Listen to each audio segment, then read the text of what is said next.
what are they gonna do, flog you? They can't tell you to leave. Being single is not a crime. I'm sorry to burst your bubble, sis, but no one actually cares that you are alone. Before we get into it, I want to say a massive thank you to Lemonade Finance for sponsoring today's video. Yes, we're back again with a Lemonade Finance sponsorship. Lemonade Finance is an app where you can transfer money from Canada or the UK to 10 African countries with zero fees. I said what? Zero fees and the best rates, okay? If you have not downloaded the app already, I don't know what's going on, no, especially if you're sending money back home, you need it. So tap the link in my description box to get the app and you will get a 10% cash back on your first transaction. But if you already have the app, it's all right. You can use my code Courtney and you will get the same deal. So let's get into talking about solo dating. Hello beautiful people, welcome back to my channel. I hope that you are all doing well. In today's video, we're going to be talking about solo dating, solo traveling, doing things solo and mastering that art, because it is an art, I will admit. I have been going on solo dates, solo trips, solo adventures since 2017 when I took my first solo holiday. Actually, no, before then. Girl, I've been doing it for a long time. Doing things on my own is one of my favorite things to do. I'm just going to be honest with you. As you saw from my last vlog, I went to Athens by myself, and my next travel vlog is me going to Egypt by myself as well. And I wanted to come and talk to you about the art of doing things solo and really learning to love your own company, because I think it's something that a lot of women want to do, but they are unfortunately scared of because it can seem quite intimidating. And you know what? I completely understand. I think we're so used to going out to places with our friends and doing things with other people that we become uncomfortable with the idea of doing things by ourselves, and it can feel a bit foreign, but it can also feel quite intimidating and quite lonely. I think a lot of people have misconceptions about how hard it is to do things solo, because in my mind, I think it's very easy. I absolutely love and adore doing things solo because for me personally, I don't like my enjoyment being contingent on everybody else's availability. As we get older, as people get into relationships, as people get more commitments and everyone's financial situation is also very different, you can often feel like you can't do certain things because other people are just unavailable. And I don't like that feeling. I like being able to do what I want to do. And I think that that's one of the best feelings you can have. It's a feeling of freedom. And it's not, you know, I can do battle by myself. I don't need anybody in my life. I can listen, absolutely not. Doing things solo doesn't mean you're this hyper independent person who doesn't want anybody around you or doesn't need anybody around you. But it does mean that you respect, you love, and you do enjoy your own company. And it's not just for introverts. I also think that extroverted people or people who enjoy being in social atmospheres should find ways to start to enjoy their own company as well and find their moments of solitude, find their moments of just being alone so that they can be at one with their thoughts, they can plan, they can plot, they can reflect, but also they can just have their own time to replenish and get rejuvenated. And that's what solo traveling, solo dating, solo adventures, that's what we're going to call it from now. That's what solo adventures do for me. And so I wanted to kind of come and answer the common misconceptions, because I think a lot of people want tips on how to solo travel. Listen, the ultimate tip is just go out and do it.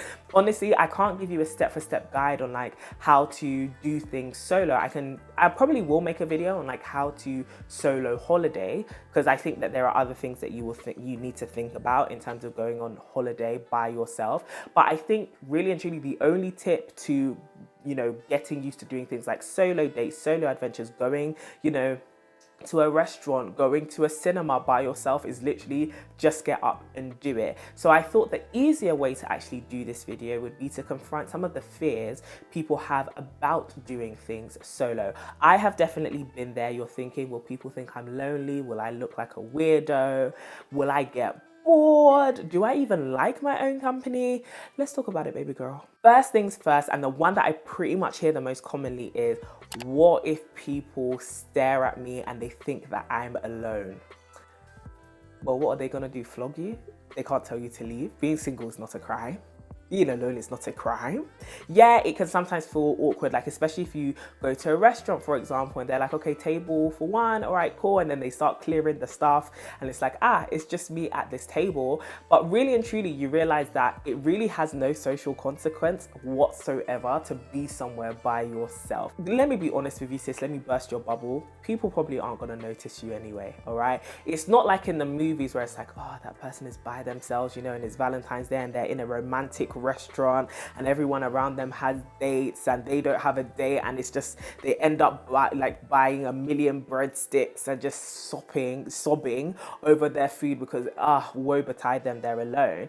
That is not what happens in real life. Honest to God, most people actually will not notice that you're by yourself, and most people will not notice that you're actually even there unless you look real good. And if you do look real good and you're noticeable, the reason why they're going to be looking at you is probably because you're noticeable, not because you're alone. And I think it's important for us to really kind of decenter ourselves a little bit and realize that, yes, whilst, you know, solo dates are serious main character energy and we absolutely love to see it, you know, romanticizing my life, everyone else is the main character of their life and they're concerned more with their pasta or their pizza than they are with the fact that you don't have a date at dinner.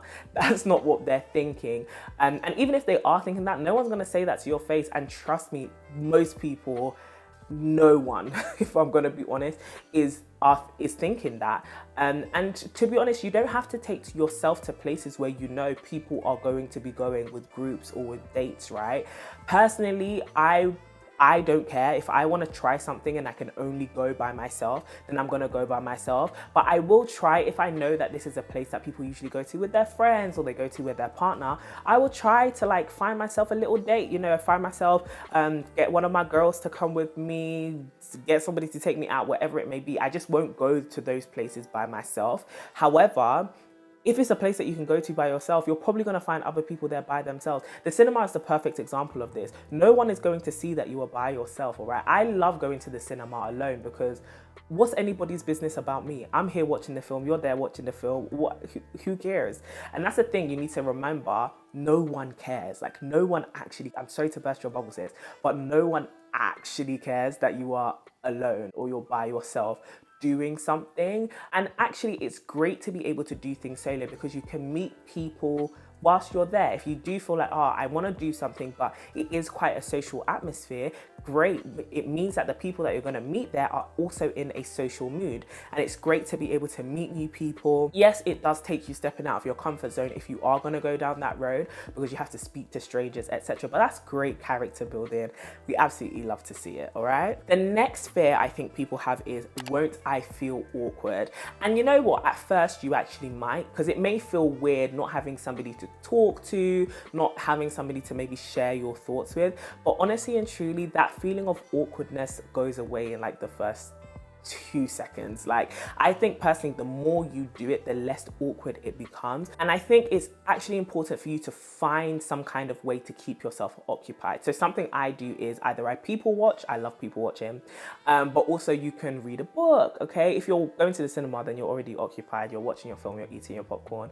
If you were traveling and you were doing multiple things whilst you were away, be consumed and have your attention consumed by the activity that you're doing or the environment that you're in, and the beauty of the fact that you're in a new country and you can watch the sunset, you can be in the beach, feel the sand between your toes.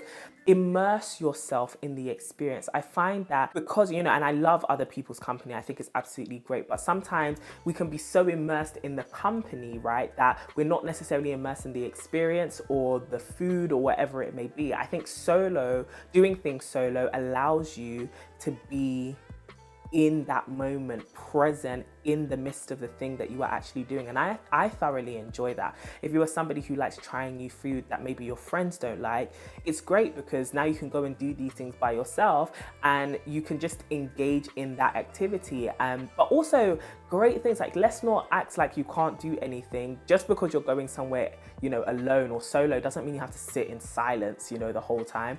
You can literally listen to music, listen to a podcast, put To My Sisters into your ear, okay, and listen to the podcast, and let us gist with you and have fun with you, and feel free to just be free, okay? You can also choose to journal or plan or catch up on work. Like, you can literally just be yourself and do whatever you want to do in that space with your time and with your attention. So I think we most times feel awkward, for the first reason, we think that people are looking at us, but also we just don't know what to do with ourselves in that moment. And really and truly, I think you need to immerse yourself in the experience. I went to the WizKid concert by myself. I did a chit chat get ready with me the day that I went, so definitely go and check that out. But I went by myself to that concert and I absolutely loved it. I was there singing my absolute heart out, and lo and behold, the girl who I was sitting next to was a subscriber, right? And I think it's absolutely crazy that I get to meet people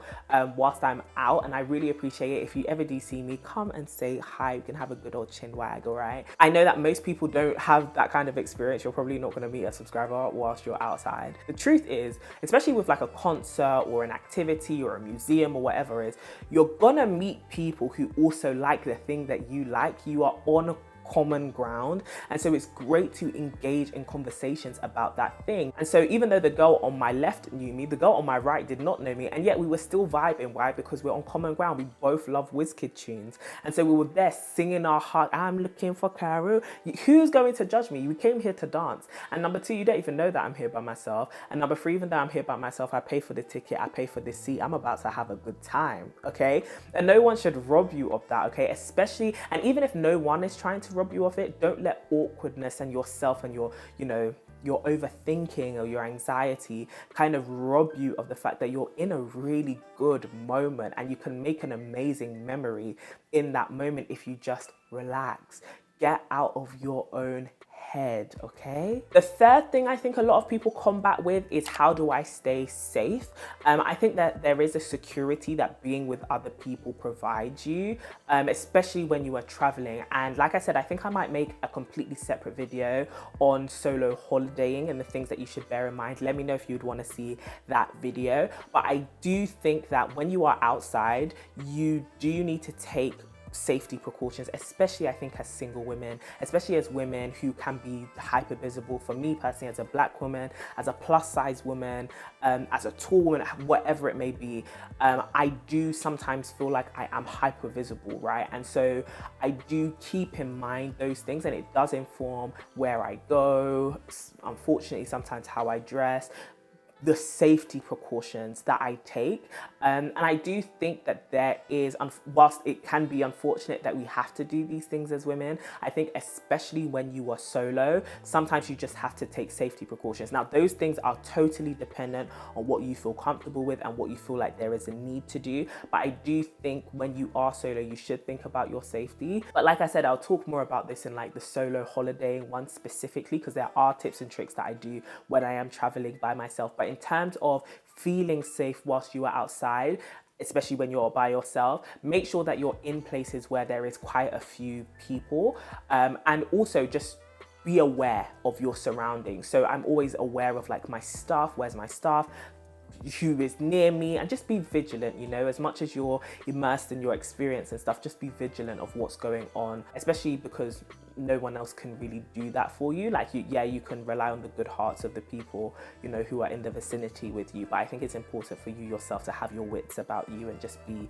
aware of who's near you, what stuff are you carrying and stuff like that, just because who's gonna have your back, you know, apart from you. I do think there is valid reasons to feel like, how am I going to feel safe? But at the same time, there are ways that you can combat that with just being aware. I think spatial awareness is important, and just an awareness for what's happening and who's around you, as well as just good planning, and just, you know, unfortunately having to be mindful of the fact that as young women, sometimes the world doesn't treat us right. And the last thing I feel like most people struggle with is, what if I don't like my own company? And I think this is actually the bigger one, because when you are by yourself, you are confronted with your own thoughts. And it's the reason why a lot of people drown out their own thoughts with the presence and the company of other people. So sometimes that people who are extremely social, it can sometimes be because they just don't like their own company very much, or they just feel like their own company is boring. And I think this is where it's important to cultivate hobbies and cultivate interests, far more beyond your own personality and ability to be sociable. I think we can become very dependent on the vibrance of our friends' characters and personalities, and we don't spend enough time kind of cultivating our own and cultivating a character and a personality and a mindset and a internal monologue or internal voice, which is entertaining, soothing, comforting, and interesting enough that when people aren't around us, we can still feel engaged with ourselves. And I think it's important to engage with yourself to actually feel like, you know, can I ponder on my thoughts? Can I pay attention and become attuned with my feelings even? And in those moments, it's great to do those deep things, but also, have I got enough hobbies to actually keep me engaged? Like, have I found a genre of, you know, a book genre, for example, which I really enjoy, and when I go out, I can just delve into those books? Or have I found, you know, a film or a film type or whatever that I really, really love, that when I go to the cinema, like, I'm buzzing with all the things that I'm seeing and all the things that I'm thinking? I think we need to also develop our characters to a place where we're like, you know what, as much as I'm a great person and people enjoy my company, I also enjoy my own company because I'm funny. I actually cannot count the number of times I'll be out and I'll just like start joking in my own head because I'm like, of course you are funny. Like, I'll see something happen and I'll have a thought and I'm like, that's jokes. Do you get what I mean? And of course I won't say that. It may not even be a thought that I have, but like, I can reflect now and be like, girl, I'm actually really, really funny, and I entertain myself. My mum used to say this thing when I was younger, and to now she says it, which is happy yourself. And as much as like I didn't really see my mum like go out a lot, she was pretty much always working or she was at home. She was a homebody and she loved being around her family. She loved being around her kids and just, you know, being home when she wasn't at work. But when she would go out from time to time, but when she was at home, she would just find ways to make her happy. Like, she would watch things, she would do her hair and her makeup, she would wear clothes. Like, in the house, my mum is fully dressed, ready to go to places, or she's trying on her wardrobe and she's thinking about new outfits that she wants to put together. And it really taught me that, hey, like, investing in yourself, your own confidence, but also happy in yourself, making yourself happy is really important and vital to avoiding feelings like loneliness. As much as you can love the presence of other people, how do you feel when you're in your own presence? Do you feel safe? Do you feel at peace? And there is internal work that you can go on to cultivate these things within yourself, right? But it's first important to identify whether you have a fear of being on your own because you do not enjoy your company. Think about the company that we don't enjoy, right? People who are, you know, rude or arrogant or obnoxious, or people who are just not, you know, fun and vibrant and can't take a joke. If you feel like you wouldn't enjoy that in somebody else, why would you enjoy that on your own, you know? And so definitely take time to reflect. Am I the sort of person who somebody would enjoy the company of?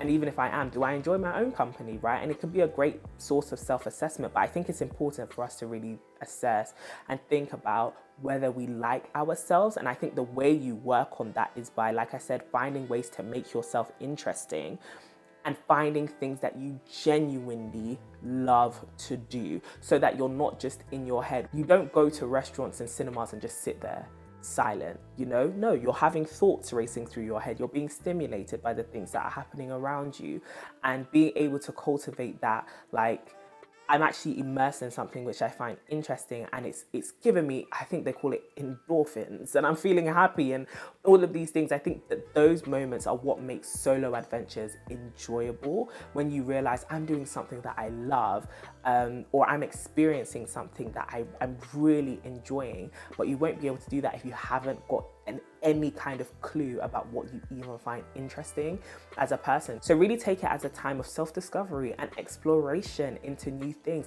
Have things that are yours, not just for you. Like, of course, bring your friends into, you know, the spaces that you find that you love, but knowing that I can go to a pottery class and actually fall in love with it. I can go and watch a film or go to a film festival by myself and absolutely love it. I can go to a jazz bar and just immerse myself in the music, and I don't need anybody else to come with me because I feel like this is mine. There's no feeling like it. Like, I just want more for my sisters, man. I really want you guys to experience it. I want you to love it.